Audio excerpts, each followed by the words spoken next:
Welcome to the April 17th bhyve production user call. We have Rod, Jan, Eva, Hans, and myself, Michael, so far, and a few folks are listening in on the FreeBSD Ask Me Anything. Hopefully there's some spicy questions we can discuss here. And please, everyone, Alexei has kindly made an update to the bhyve EDK2 bhyve firmware port, and it has like pretty graphics, and it's very fast, and it's 2025 code. I think the PR, being as a port, has had nearly zero activity, and hopefully I'll be proven wrong by clicking once. But that would be great to see some attention on. He went to a bunch of work. He untangled a bunch of things. Alexander chimed in. Okay, so there's that.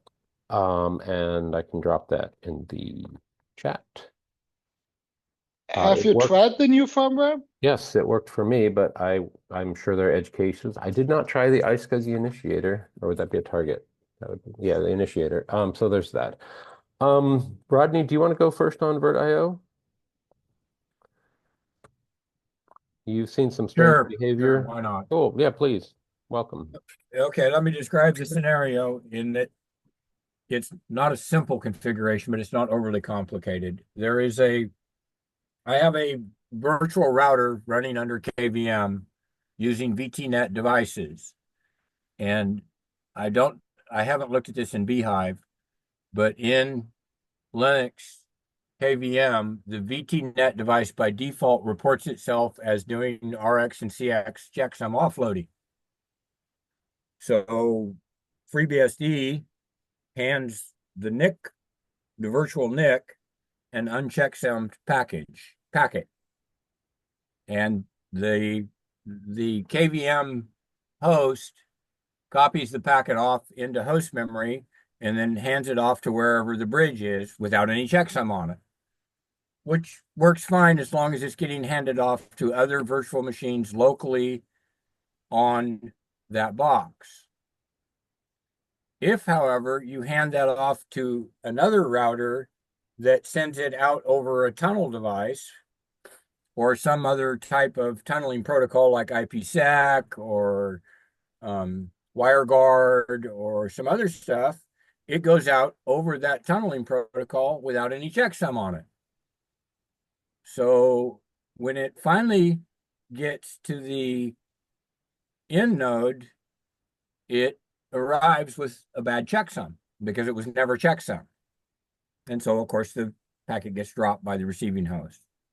You don't really need a network diagram. It's basically if you send a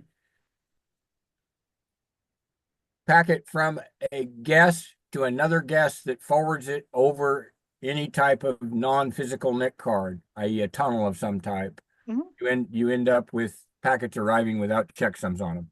And according to the Linux documentation and people, that's by design. What?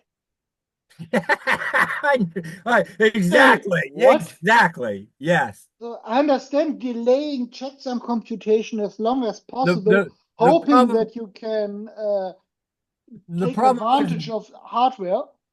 The problem is when the packet is handed off to the host, there's nothing that marks this as a offloaded TCP sum to be computed on transmission. Yep. And this is with FreeBSD as host because I've had this is reports of KVM fuckery doing exactly this. For example, I guess you missed the very beginning. You didn't hear the very beginning of the conversation. I explicitly said this is a FreeBSD guest on a KVM host. I just wanted to make sure that yeah. Now, what I want to know is what is bhyve's VTnet device behavior? Do we report to the guest that VTnet does checksum offloading? And if we do that, do we actually compute checksums when the packet hits the host, or when do we compute them? Because it might be possible to duplicate this same problem under bhyve. If I remember correctly, we report checksum offloading, but it's done then by the hypervisor. The hypervisor does it when the packet goes into the hypervisor. So what do we calculate checksums then for packets going between two guests in the same hypervisor, I which is think wasteful? so. If I remember correctly, we do. Yeah, I believe, and I actually believe that's the correct thing to do.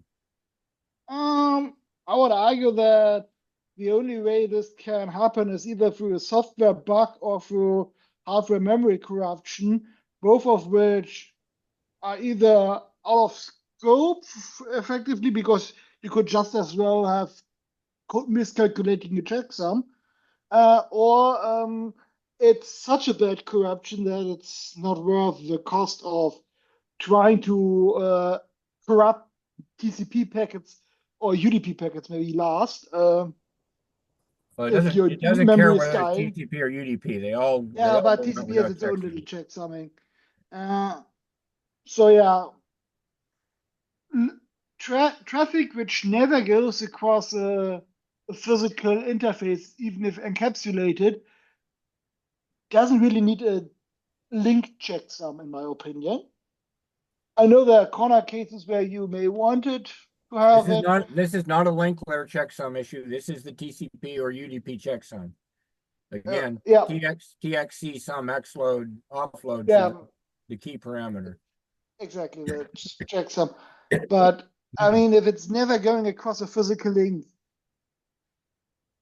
why bother? The problem is there's no real way for the hypervisor to know that the packet's going to leave the box on an encapsulated protocol. No, whenever it presents it as a normal network packet without an out-of-band encapsulation, which tells you that it's not checksummed, you must form the checksum computation. This must be a non-leaky abstraction.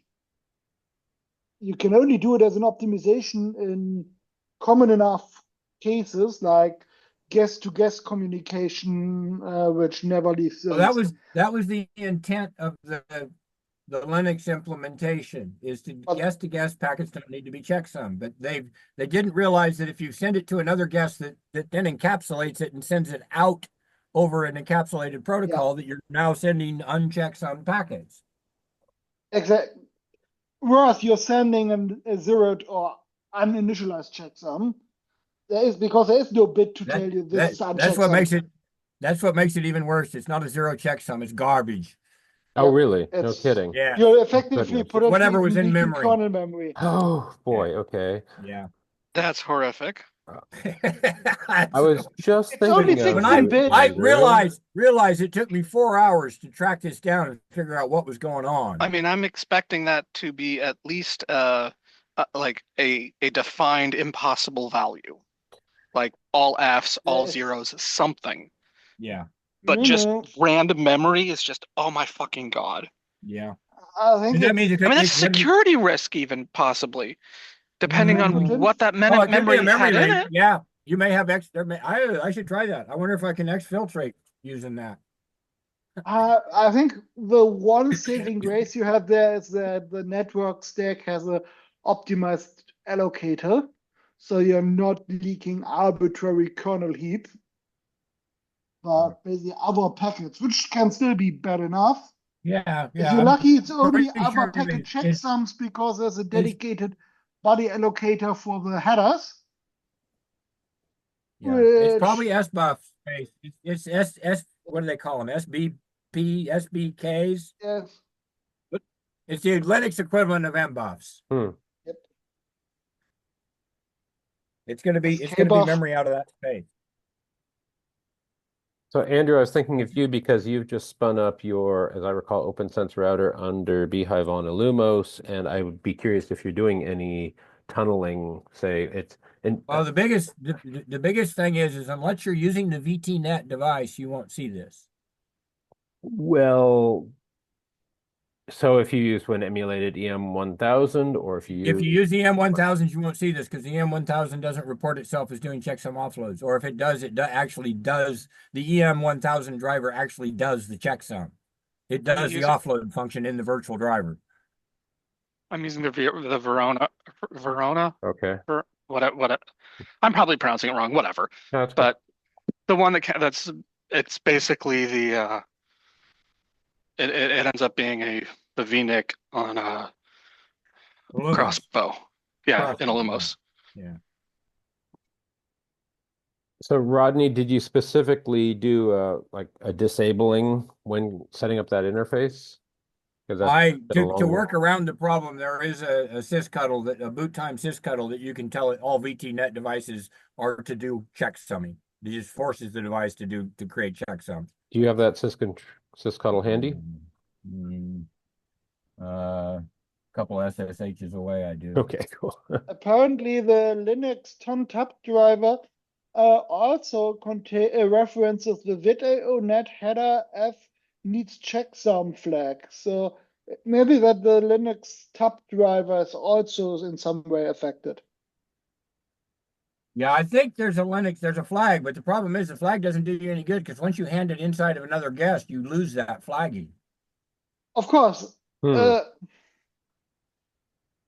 you would have to have some kind of out of band or in-band encapsulation, maybe in dedicated ether type, whatever, which tells you, I think, it would be what you could do. You could have a special ether type, so that. Oh yeah, I never thought about doing it that way.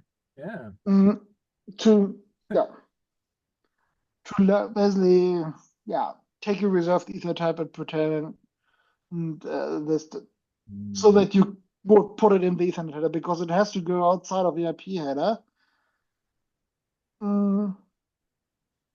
Or I guess if you wanted to be really naughty, you could also try to steal IPv2 and IPv3 or something. No, you don't want to do that. That changes. Well, yeah, you have use the evil bit for all I care. Indicate no valid checksum. Okay, what do I get? How do I type? I gotta find a chat in here. There are lots of places you could stuff a single bit.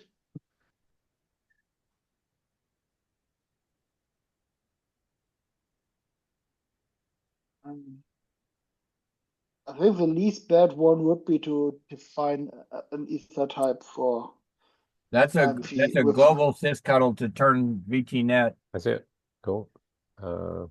CSUM off, so that it will always compute checksums. I wonder what this. In fact, let me look. I think the interface, once you turn that knob on, your VTnets now they don't report. Yeah, that's in FreeBSD, right?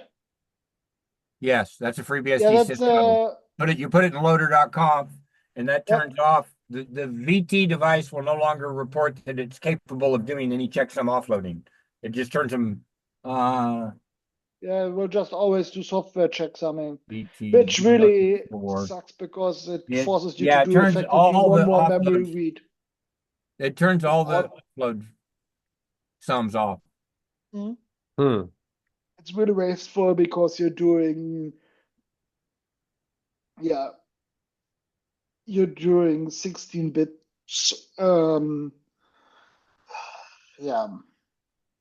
16-bit sums of all your packet payload effectively.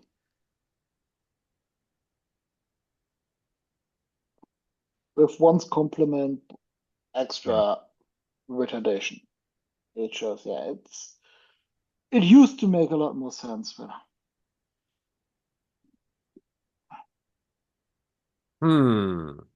So all right, that's my problem. That's the end of it.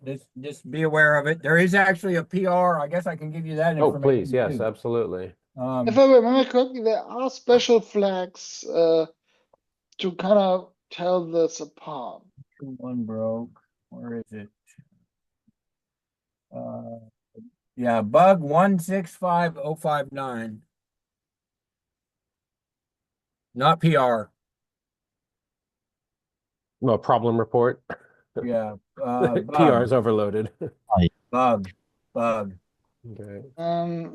Bugs.freebsd.org. Bugzilla show bug.cgid equals 165059. VTnet networking breaks router. Okay, I see it. Yeah. Hello. Hello, welcome, Alexei. How are you? I already forgot the bhyve call was going on. Were you enjoying the Discord thingamabob? Yes. How is it? Because I couldn't get it to mute the bing bing when people were joining and other stuff, and I thought, whatever. I'm currently building EDK tool for every single platform that it supports. Nice. Okay. I'm really trying to test them. I led with that. So, give us a quick review of what you've done and what you're looking for. What I'm doing right now, I'm also in parallel making a kernel module for dumping the VGA BIOS from GPUs, or well, VBIOS. Yep. Because I first started this as a program, as a normal user space program, but it did not have any access to functions that you need for accessing the PCI bus and stuff. So I decided to start rewriting this as a kernel module. And here we are. I am having quite a bit of pain. Yeah. Because I'm doing kernel modules for the first time.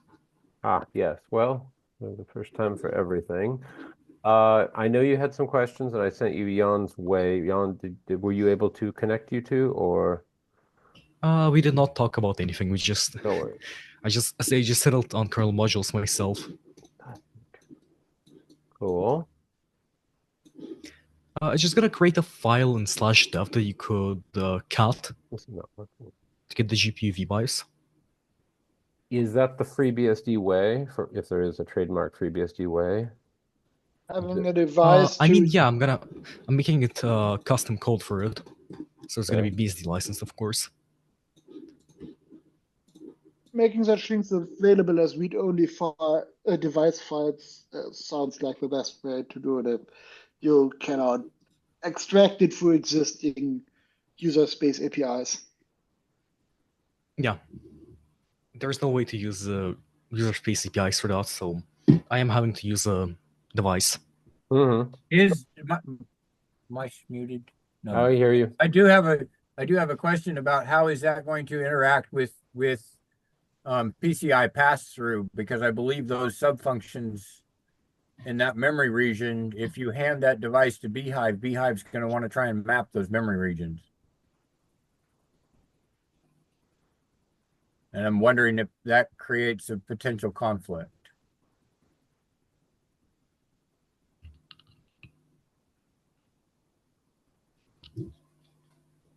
One quick point, that's kind of a one-time operation. You load a device, retrieve what you need, and you're done until further notice, or do you think this would be dynamic on the fly?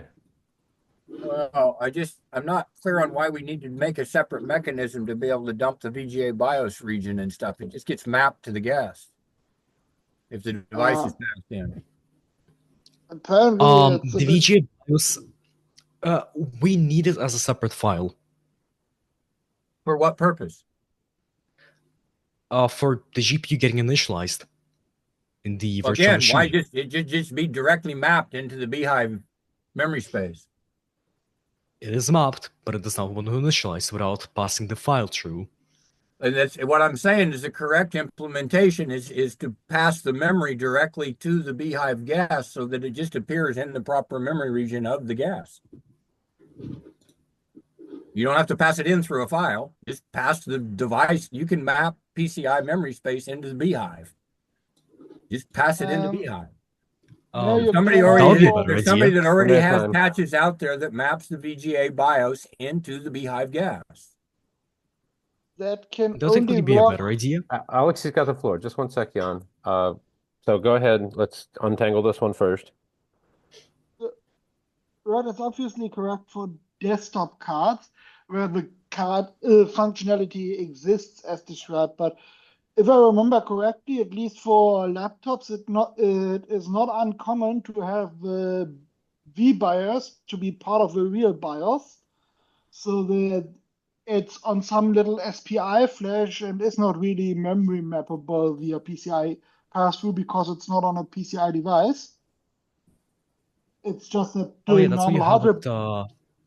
That's why we have it fetching via ACPI tables in Michael Dexter's setup. And Jan, on the SPI video BIOS and or being mapped into the system BIO, understand that during early chipset initialization, all of that data is copied out of SPI and into real host memory. It's exactly, you would have to mmap the host memory ACPI tables instead of some physical function. It's a part of the VFCT table. Yes.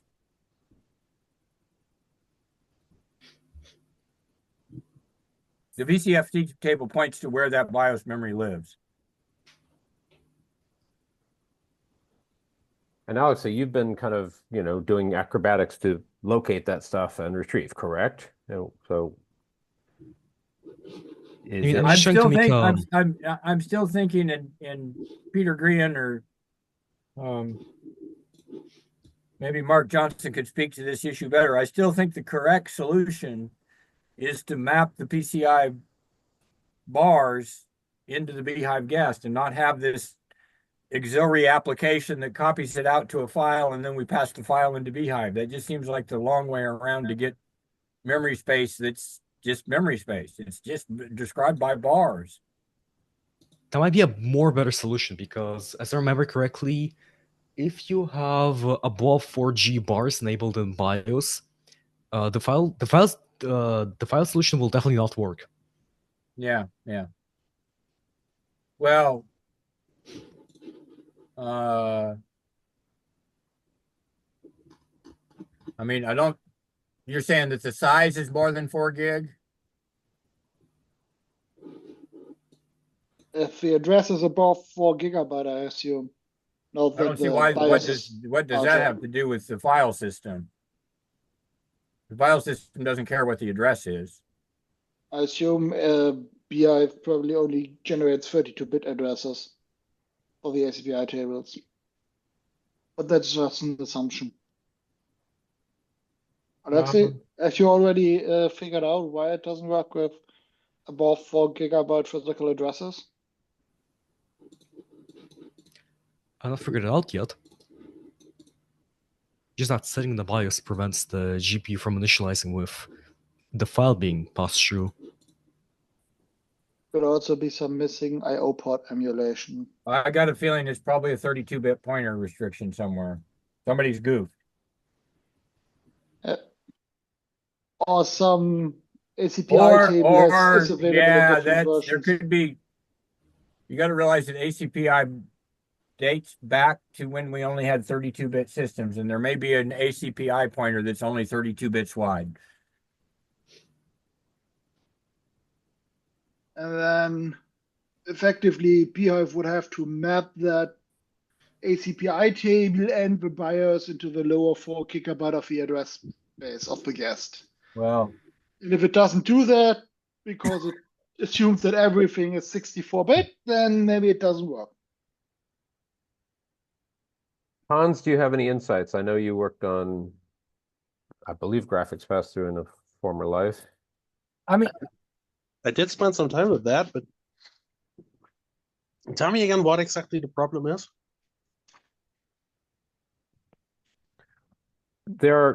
Currently one has to do acrobatics to retrieve video BIOS from various regions and pass them into bhyve through a file, which I believe is what Corvin is doing. But people are thinking, hey, it should be just a very careful mapping from whatever firmware on the system or graphics card to bhyve and have a nice day. But something's prevented that to date. Yes, two cases here. One is if you have an integrated graphics, it's very likely that the video BIOS is part of the actual system firmware, the UEFI firmware. And that makes it tricky to extract that, if not outright impossible, from a running system at least. And if you have a discrete graphics card which lives on some sort of PCI bus, that usually has a option ROM, which works kind of like a bar, but then it doesn't. And the specification for PCI does not require that normal bars and the ROM bar are accessible at the same time. So normally when a system starts up, the firmware would map that ROM bar, read the ROM into memory, and then it would just forget about it like forever. And doing that in a running system, again, well, it's tricky. It's probably not impossible, but it could really depend on the hardware of the graphics card and how exactly it's built. So I'd say it's possible in most cases, but it's not trivially so.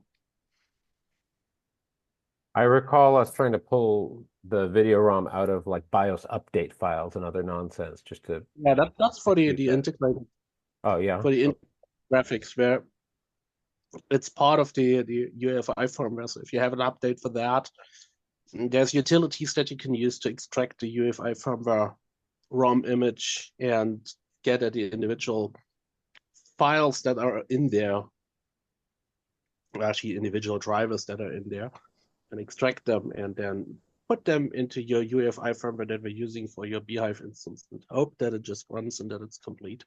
And I that's have what Alex tried has that. been doing. Go ahead. Sorry, go Well, ahead. I have succeeded getting the video BIOS out of the UEFI firmware image, but I have not succeeded running it in bhyve then. So this is Well, yeah, Alex and I got pretty far. I've got an NVIDIA system working quite well. What might have been the first AMD integrated and under Linux integrated Intel, but Windows absolutely didn't like it. I'm looking at some of the ACPI stuff. I'm seeing lots of 32-bit pointers.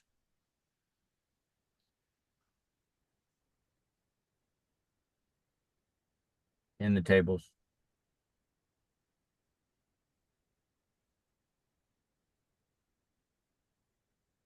So I guess Alexei, well, keep learning.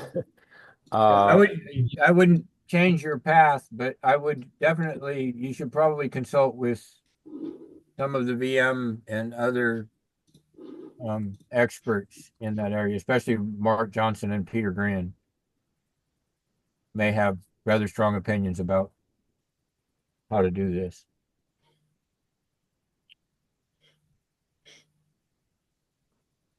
And I suppose that could be done just tactfully through the virtualization mailing list.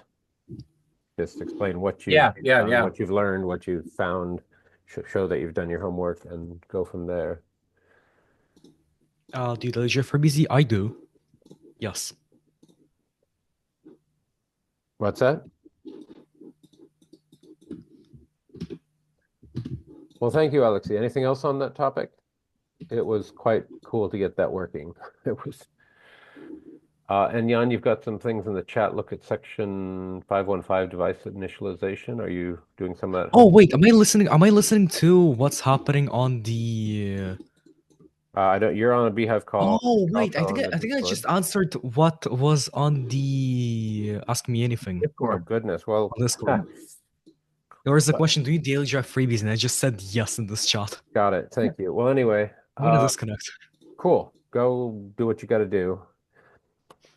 And No, hold I'm gonna those disconnect thoughts. from Do your that, ACPI. call. I'm going to mute you for a sec. Eva, let's do an OpenPower update. I gave Rod my two PowerPC machines, one of which was his, but hey, maybe they might be coming home. So what you got? Assuming you're still here and you're unmuted. Welcome. Yes. Let's see. Okay, so the Talos, which is right here, I'm still working on the CGNAT VPN issue. So instead of having it go directly to the router that's over here, which is connected to the data center, instead I'm just going to have that tunneled through the data center and then back to here for access to the Talos. Okay. So that's going to go on a DMZ over here. So all segregated and stuff. So that's good. That's like 50% complete. I want to convert the existing tunnels from OpenVPN to WireGuard because the current ones are very slow and they're very sad because a lot of the time they get a bunch of monitoring traffic as well. And like Prometheus is running out there and it checks things back over on these networks. And so I don't want to have too much latency for Alexi's work on the PowerPC. But even Anyway, if you're using OpenVPN 2.6, it may even be faster than WireGuard, because with the data channel offloading into the kernel, you get to take advantage of GCM and Ghash offloading, even available on PowerPC if FreeBSD uses it, instead of using ChaCha 20 and Poly 135. I'll have to check and see what starting with FreeBSD routers. 14, we have support for that. Basically, use it as a layer 3 client server VPN with compression disabled and a supported cipher will. And then you should get vastly improved throughput if you have the kernel module loaded. Well, yeah, I will check that. It depends on what version of OpenVPN is on the OpenSense routers that are involved. So OpenSense should support that. Yeah. I mean, I definitely know that the one here does because it's upgraded. The one in the data center is a few versions old. So I don't know if it has the latest, but I mean, I know it doesn't have the latest, but depending on your pain threshold, maybe going with IFIPsec is the way to go. We will just have to see. I want to get rid of the routers that are in the data center at the moment anyway, because they're using 60 watts each and it's just inefficient and it robs part of the circuit in a different rack when the routers could be just a pair of ARM systems that are really low, like 10 or 15 watts each or something like that. So the router situation is sort of up in the air, but that's like for maybe like a Q3 project. It's definitely not happening right now. At the moment, they're pretty pared down versions of R630s, and I think they're generally just overspec'd. So anyway, yeah, so all that stuff aside, Talos will be the first one with access set up, and then the IBM ones that are in the data center directly, I'm still working on the change control docs for getting all the cabling set up with Hurricane Electric. And once that's done, I'll get a quote from them to see how much they'll charge for doing all the recabling and all of that business. I'd really love to go and do it myself, or at least with people that are local. And so that might happen. Where in the world is that? It's over in Sunnyvale. Ah. Yeah. So Pretty low tech town. yeah, down in the valley. Yeah. So that part's basically like 50% done, and then half of the hardware is allocated. I went to the storage facility and got out all of the cabling, so that's good. NICs are all good as well. Got some nice solar flare next to put in those, and some Connect decks as well. I'm looking for a box of hard drives that I own that are in storage. So that's the next trip down the street. It's just a couple blocks away, which is convenient, but it does require going and looking through a lot of cardboard boxes. So once I get all of that hardware, I'm going to ship it down to the data center and get it all squared away. And then we'll have a nice rack of PowerPCs to use. So that's 384 cores, pretty decent. And then there's a fourth one in the first rack. And that's part of why I want to change those routers out, is that the first rack has an R630 cluster of 64 core machines, and then the two routers and various switches for the rest of the infrastructure.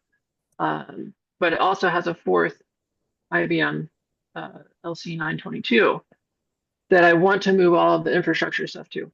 And I can't spin it up because the circuit is at maximum capacity.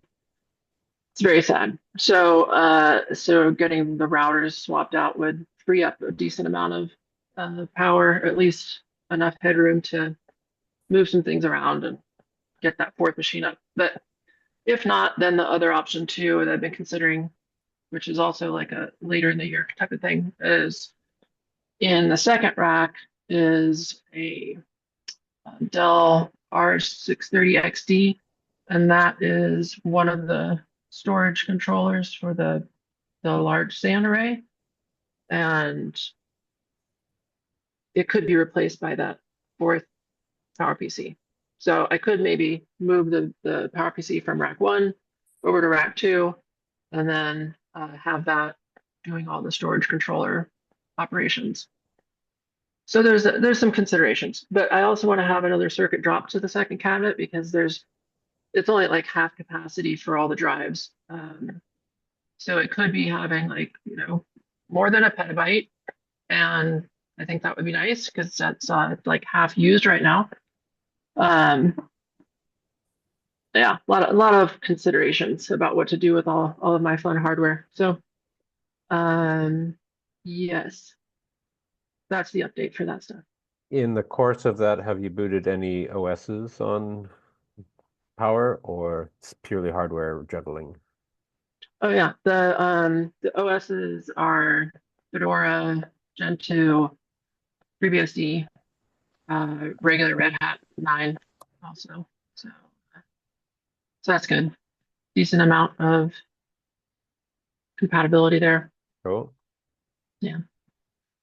Well, cool. Keep us posted. I understand that the FreeBSD cluster needs firmware updates on their systems, and no one wants to do that or be a part of that. And could you summarize the discussion with OSU, OSL? I've been kind of ignoring it, hoping that it's all delegated.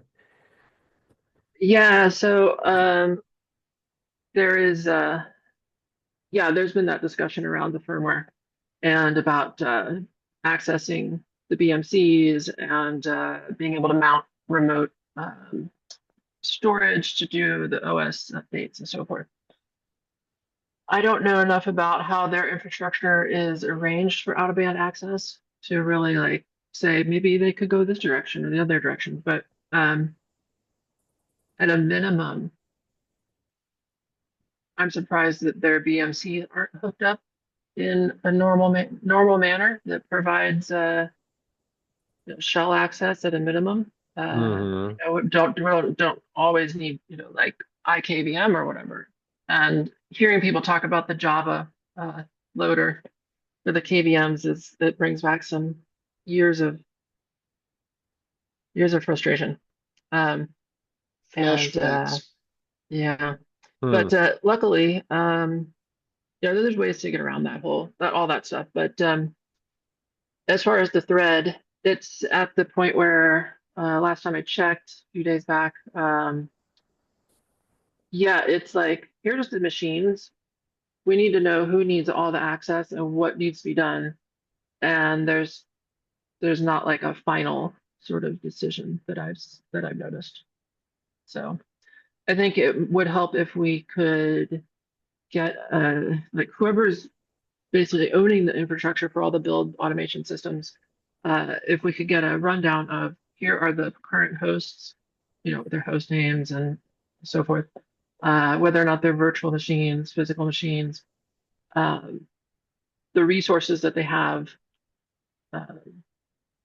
CPU, disk, and so forth, and disregarding firmware updates and OS updates and things of that nature. Just knowing everything that's involved with the current infrastructure would help scope the project planning for what needs to be done in what sequence, right? So including we could, potentially just say, don't worry about the firmware upgrades right now. Don't worry about the OS upgrades, possibly. And then depending on timing, spin up the other resources on these other systems and then do it in a staggered manner. So the build infrastructure has enough resources to keep building while we go through and do the painful firmware upgrades and do the OS upgrades on the lab machines and pull them into the overall infrastructure, right? So that there's it doesn't have to be a downtime, a larger downtime, right? And it's not basically just locked up by stuff on the lab side, right? So it seems like the lab hasn't had enough attention. Yeah. And, Do you think proposing yeah. a call with OSU, OSL might be smart? Lance is a delight to work with. That would be great. Yeah. Okay, yeah. Just thinking out loud here, it's like it's OSU is in Oregon State. absolutely the open source lab.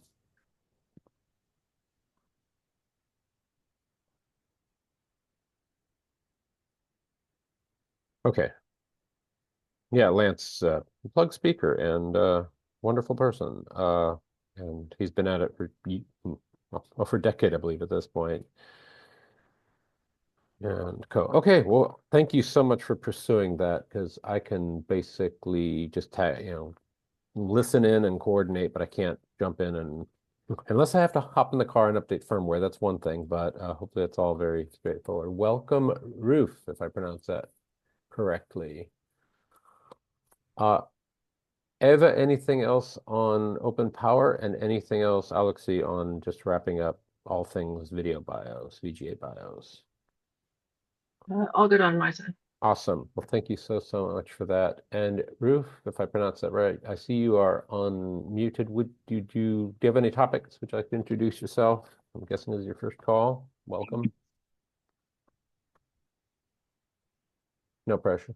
Yeah, I'm just checking what is going on. Hello, we can Nothing. hear you. Hello. Hi. Nothing to add. Thank Nothing you. to add? Okay. Do you want to tell us about yourself at all, or just want to be a fly on the wall, which is totally fine? Well, to be honest, I clicked by mistake. Oh, okay. Me too.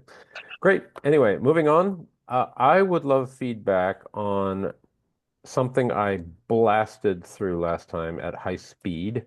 And if I hop down in response to, a whole lot of Jan feedback on the various bhyve management contraptions of history and my hands-on work in production with a local client, I belted out a list of what I, from the top of my head, consider minimum requirements on a management system. For example, wow, RC startup at host boot time and shutdown is not adequate for VMs for a whole bunch of reasons I outline. Lots of signs of life monitoring I've described, and item potence lessons, S6RC, which Jan has been pounding on pretty hard. Naturally, thank you, Rod, for bringing up the whole challenges of networking in virtualized environments. And wow, we just had our checksums replaced with garbage host memory is a terrifying notion. Storage, naturally. And thank you, Hans, for any and all CPU ID work. Again, Oxide clarified their licensing on their innovations they've used for their live migration, such that FreeBSD can quite literally start benefiting from those without, by just importing and reviewing, etc. Now, my kick is, always quiescing guests, always making sure we can control as much of a guest profile as possible from UUIDs through maybe put the Windows keys in fake firmware, etc., etc. And this, I will confess, this is ultimately motivated by the fact that somewhere someone said, oh, there's a funding project for a new web interface. And I am mildly terrified that some of the above considerations are not in that discussion. And fast forward from decades of, say, webmin and countless Unix web things, I'm still wondering what is the correct way to web administrate a Unix system safely, securely, with delegation, you name it. I did see that there's Don't. Don't, says Jan, which is fine, but people want things like prox mox and true NAS and other stuff, even if it's only only LAN administered until people accidentally put it on the WAN and then, oops. Go ahead. I'm only partially joking. What I really meant is that it's, in my opinion, a mistake to try to do this kind of safety in the front, effectively the front end. You would have a case of, oh, the front fell off, because of course, if it's only in the front end is the part which does the control, and even if it runs on in a trusted execution context, it would have to understand the meaning of everything passing through it to perform some kind of semantic filtering. So trying to do that is, broken by design. You're trying to enumerate every badness a user could input. And if the moment you give them a shell to something, as in a Unix shell, good luck. Exactly. You're not going to enumerate every way you could write a malicious shell script. Instead, you have effectively given them shell access to some execution environment, and then that has to be the scope. Don't try to slice and dice it in a way so that you can have your cake and eat it too. Instead, accept that you've given code execution in this context with these privileges to this web interface. And whoever logs into this web interface gets effectively a shell. This can be a shell in a jail, for example, in FreeBSD, which makes a great argument for running nested jails, so that you have like the host, the management jail, and then the bhyve jail inside of that. Yeah. Every idea is valid insofar as, wow, all the prior art on this is concerning at best. I don't know. Just what I would cranky like to here. see is an SSH interface where I can either have a little tmux-like interface where I get the guest console, and then a way similar to tmux with control sequences, tap through the different consoles and have a special tab for stuff like rebooting, shutting down, starting a guest list. Yeah, that's a little status tab. Tab in tmux or tab in what? Yeah, tmux like the simple, and to have a non-captive user interface as well, where you just do SSH forced command basically, or non-forced command, just SSH without a TTY. Right. Yeah, that could that be one its actually own came to SSH mind very much. subsystem. Doesn't have to be. I mean, subsystems are just a convenient shortcut. Cool. Thank you, Jan. And in the course of this, it's like, oh, when giving the parameters of a VM, VMware has a mere 1,200 plus configuration parameters. Rod has elucidated that over the years. So others, any feedback, ideas, concerns, wish list items on this whole notion?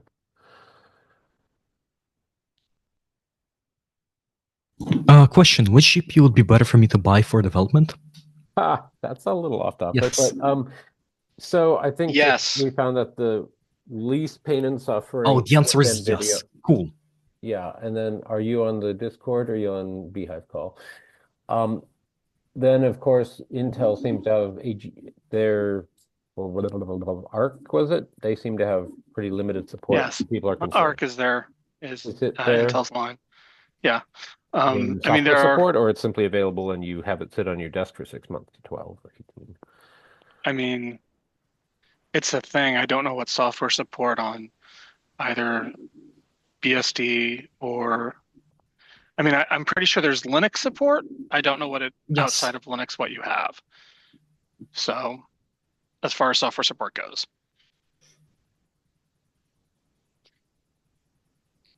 I know that, and I've mentioned this, and at least the Battle Mage line, which is their second series, there has been some discontent on the amount released, and there was enough discontent on the quality of the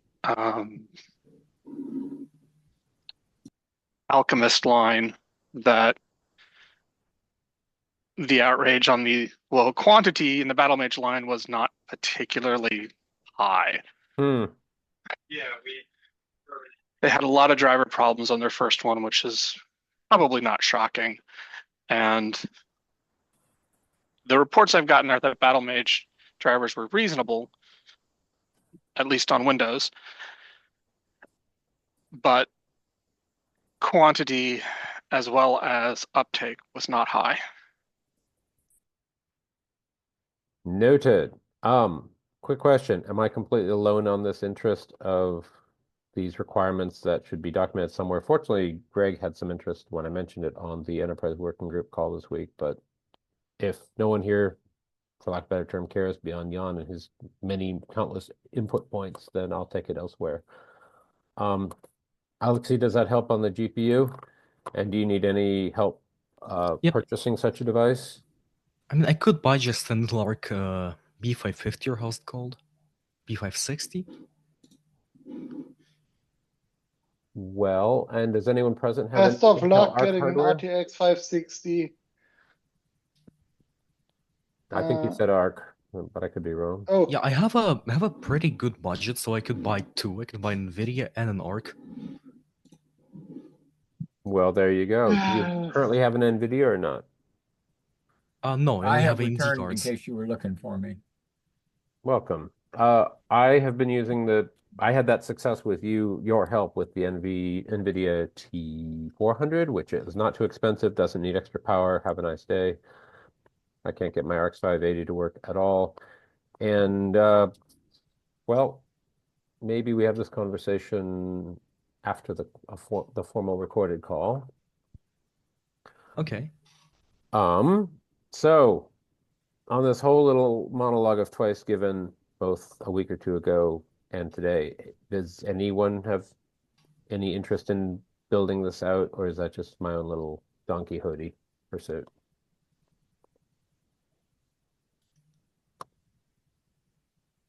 Alrighty, I will keep you updated. Anything else? I'm on the previous docs which had this, so I will chop that out and bring you back to our regular programming here. Other topics, questions, ideas. Rodney, do I sense that your power machines need to be rehomed like your kitty? They do need to find a new home. Okay, well, I've cleaned out quite a bit of stuff. Oh, don't let my wife hear that. So, anyway, is Eva, do you know if old Did I bring him to pizza tonight? goodness. Eva, do you know if old Power Macs are still valid targets for builds and tests and fun? They are, as long as they're of a certain generation. So I have somewhere else, probably also in storage, I think, one of the PPC G5s. And so that's a 64-bit, right? And that's perfectly fine for FreeBSD. And yes, as far as build targets, we should still be building for PPC 64, and I assume probably 32-bit maybe, but I don't know. There's a lot of desire out there. I don't believe the G4 will build anymore. Right. I remember that the 32-bit stuff got deprecated, generally speaking, but I didn't look at it for PPC or not. So that would probably be a reason. Yeah.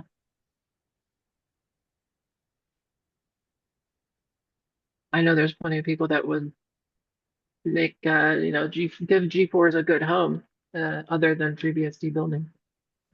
Yeah, the There's a G4 good is community. getting really long in the tooth. It's 32-bit. It's memory staffed by modern standards as a self-hosting build system.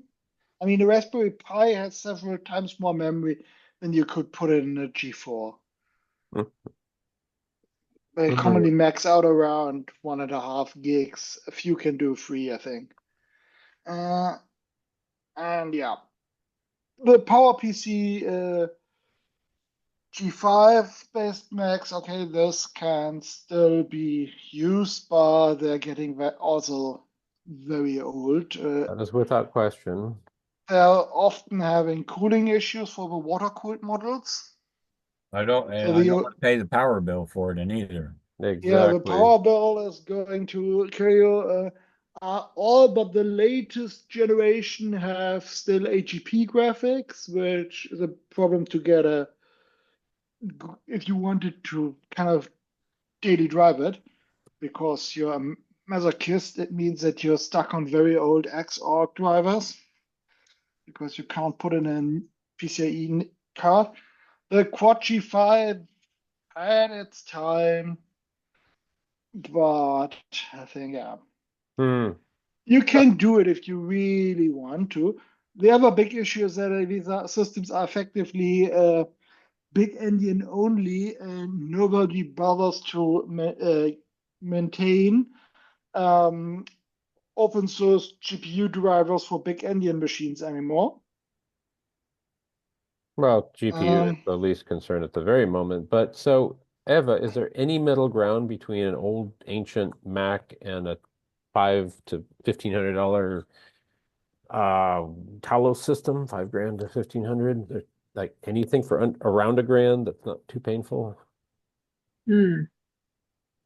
I Used feel IBM like there servers? is.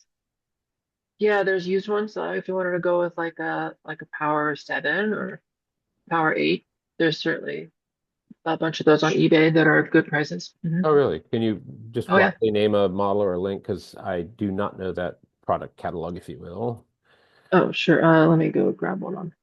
You probably don't want Power 7 anymore for open source work. Yeah, Power 8 is about the limit, I think. I'll update that. Don't go below Power 8.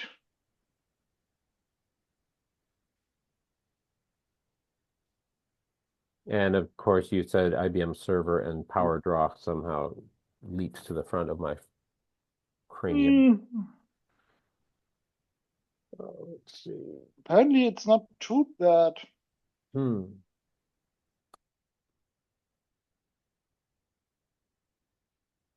Rodney, do you have any power hardware hiding beyond some old Macs? No. I just got those the G5 machines, and that's it.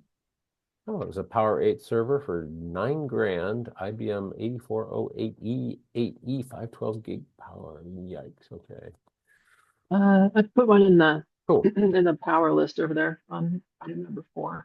Oh, in your So yeah, it's a S822LC. And these are $486.50. They're not superly high spec, but I mean that's 8 cores and 64 threads and 128 gigs of RAM. So for Power 8 for $500, I think that's pretty good. Yeah. Is that a known Is that compatible piece of hardware? Working system, or are you missing expensive components you cannot really do without? This is all tested and ready to go. I mean, ripped out drive slats, this kind of stuff, missing PSUs.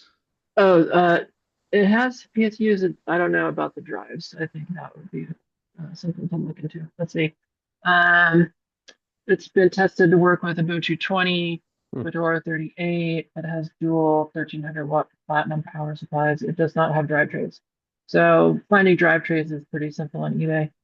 And then IBM drives as well are simple enough to allocate on or acquire on eBay as well.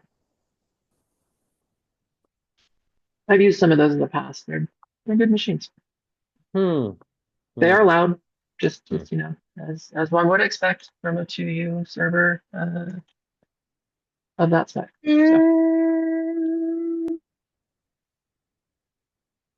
Sorry, couldn't resist. Oh wait, is that 2U or 1U? The power supply looked a bit. It's a 2U. Yep, there we go. But yet uses 40mm. You can scale from the front. If you look at the front of the system, you can see it easily. Cool. The proportion. John D, you have the floor. You came up recently on the whole topic of, well, what if you pre-allocate SR-IOV resources and you will have some of the portability you were desiring? No. Nothing moved on that front. All he needs is still impossible as far as I know. Okay, well, fine. John, how you doing? Hey. We've been talking power, open power, like power PC. Back. I apologize. Oh, no worries. Oh, I got a bail. okay, thank you, Rodney. Okay. Gosh, See I ya. might see you tonight. Gosh, what a concept. There is BSD pizza in the Portland area, should anyone here want to take the private jet on over. Makes note on post-it note. Sure, just send me a Concorde. Those are in museums, and wow, But they're otherwise, I won't make it. narrow. Okay, no worries. You'll be there in spirit. Um, let's see, John, you rolled back. You've got coffee in hand. Yeah, What's new in the John I'd front? like to say that I have H2O on the rocks. Alrighty then. So, what's new in your world? Any questions for the group? No, I'm sorry I was late. I was Don't be. actually looking forward to missing this, and I had another meeting go way long, and it that's my day job. What can I say? I hear you. It pays the bills. Um, See you at BSD Can? oh, I wish. No. Has there been any OpenPower PowerPC in your ecosystem? No, there has not. Um, I was working backwards. I wanted to answer your question to me a minute ago. The MAC address follows the VM are all running under Linux QEMU. Okay. Only the systems where I can have a random MAC address setups do I basically run that on FreeBSD bhyve. Okay. We had a topic earlier that might interest you or you might have some insights on. I'll attempt to paraphrase it and correct me as I'm wrong, Jan. Rod observed that when you're using VTnet devices, frames are passed between them, and this is, I believe, on Linux KVM. They're passed between one another and the virtual bridge without checksums, so it's nice and performant and local. But then if you have a VM that forwards that traffic out to, say, the WAN over a tunneled interface, it drops garbage host memory as the checksum, which is not very healthy in TCP senses or No, TCP senses. Have you seen any weird behavior related to that? I have not. Lucky you. I would also add that per a couple of our, well, a number of meetings ago, Yep. At least on my personal systems, I have been working to use Netgraph. Right. And I just have to say things very similar to what I think is either written or has been known, which is it's just not an incredibly well documented arena. And you if you know what you're looking for and you know what you're doing, Yep. it works well and you don't need the documentation. And the number of times I've gone back to the source to figure out what's going on is, I'm used to looking at source, so it doesn't bother me, but I completely understand why other people have a problem with some of this stuff. Do note Netgraph, buddy, from Well, Daniel B, for what it's worth. Yes. Yes. The phrase, if you know what you're doing, you don't need the documentation, is a bit of a tautology there. So yeah, my interpretation of that statement is the documentation is bad or non-existent. The problem is you have man pages. RTFU. Anyway. I made a comment about NG Buddy a while back. I think that it should be how did I phrase it a number of weeks ago? If you want if you want this to be a first-class citizen, something like NG Buddy needs to be in the base system. I can define a bridge in rc.conf. I cannot do that without doing that without NG Buddy is, I don't want to say impossible, but it's a different world. Well, yeah, that's unambiguous right there. Point made, point taken. Yes, Jan. Netgraph is a foreign body in the rest of the network stack because it's its own parallel universe.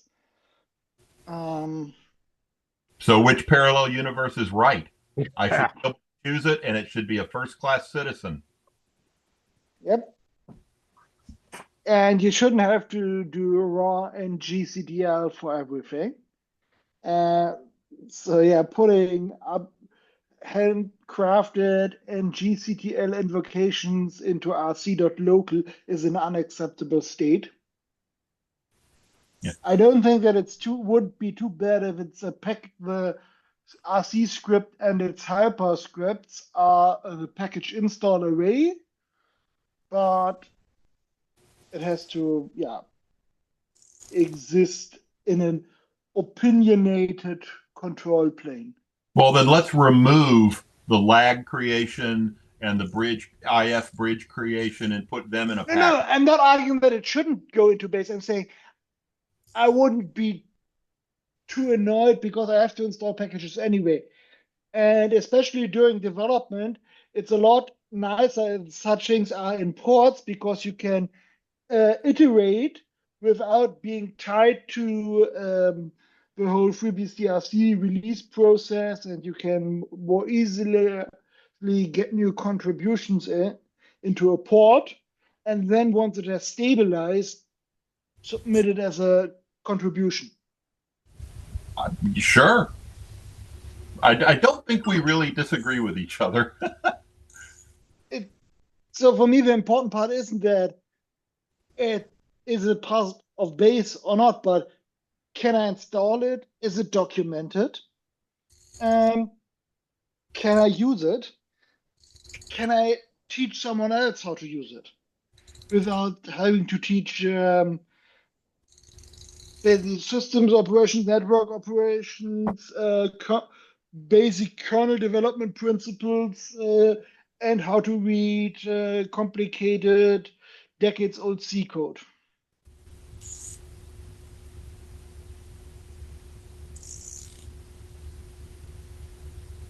Alrighty then. This I learned the AMA is still going. The Deb Goodkin of the Foundation is hosting that over in FreeBSD land. You can find that on Discord. Any other topics, or shall we call it good and maybe talk for a brief moment about the GPU to get? Have at it. The GPU to get depends very much on what you want from your GPU. Well, Alexei, what do you want from your GPU? I'll even bring you on down. We can do it recorded. The answer would be yes. Yes. Yes. Okay.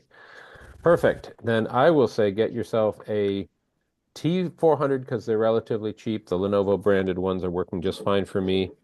And they don't need fancy extra power. They're a single width and low profile, I believe, even. Then from there, someone somewhere get some nifty Intel Arc and pray to the graphics gods that you've got drivers on your operating systems of choice, and put on a big pot of coffee to see if you can get GPU pass-through, even if it only works with like a Linux guest under bhyve. How's that? So, okay, let me see. The T400. Yeah, it's pretty cheap. Yep. So, argument would be if you are running FreeBSD on bare metal, the least painful GPU driver is the NVIDIA Blob. If your card is supported, it normally just works.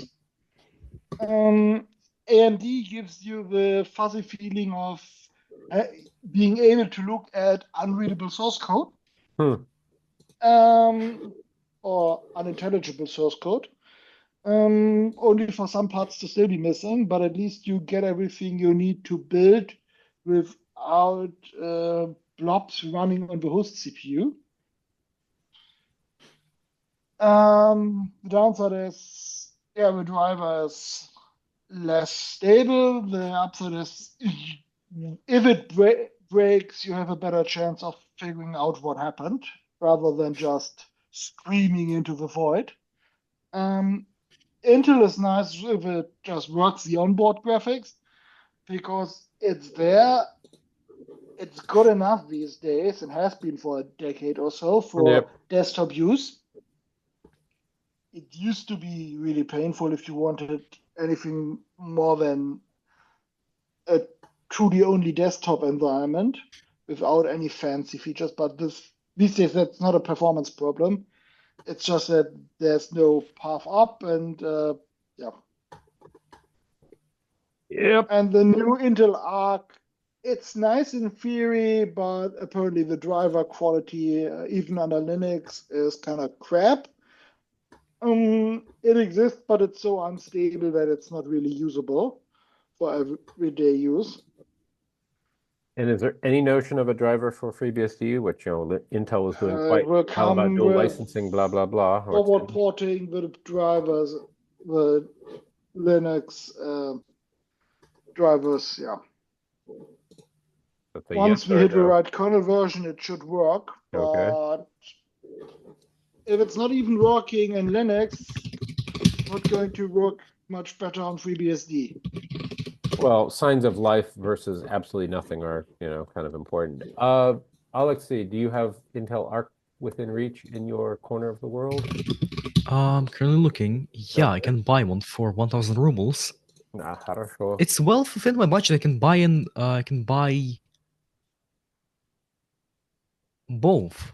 Yeah, I And can is buy that the both alpha or the Intel beta? Arc I and mean, the RTX. Alchemy or the Barfy, Alchemist whatever you versus call it. Battlemage. A770, or let's see the B5 Arc B580. Oh, it's much more expensive, Hmm. but it's still within reach. Okay. Sparkle in A310, $100. Yeah, okay. A7 something. Wow, there are a lot of choices. Yeah, okay. But the price here seems to be much higher than it should be. I see a B580 for $359 US through $415 US from names I've never heard of.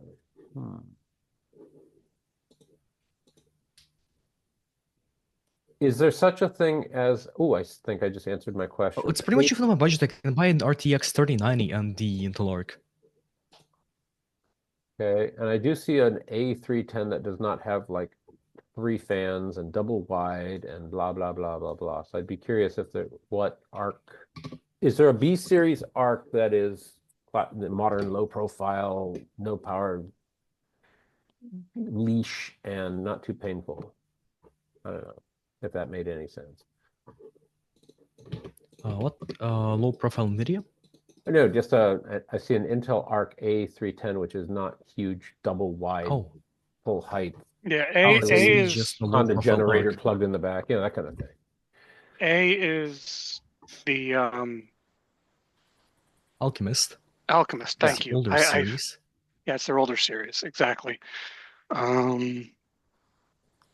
good. I'll just share this link, which is surreal insofar as this brand Sparkle has 8, 9, 10, 11 variations. Goodness. Oh, that link is terrifying. Let me chop off half the marketing stuff. Wow. I mean, you're pretty much looking at, let's see, I know the B580s. Well, I see one on eBay for $280. But it's double wide and extra this and power leash and you name it, all the things. Let's see. I'm not sure. Fortunately, this is for GPU pass-through, so it is on topic, so we can sit here pounding our heads against searches. B series. Okay, well, Alexei, keep us posted. Let us know if we can help in any way. I'll do an image search, hoping to find the single width, not too giant. Sorry.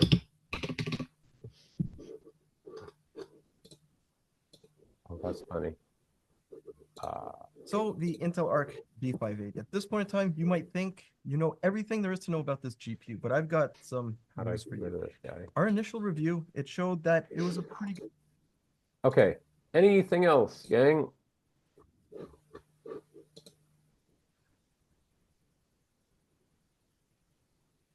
if I'm recording, my other browser pages are useless. So, Hans, Godspeed. John, Godspeed.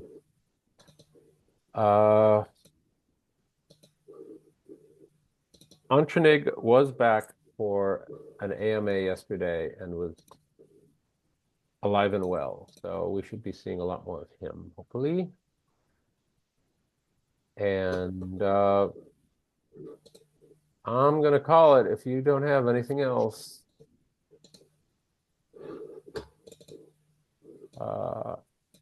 Andrew, would you like the honor? Like and subscribe. Thank you. Take care, everyone. Bye.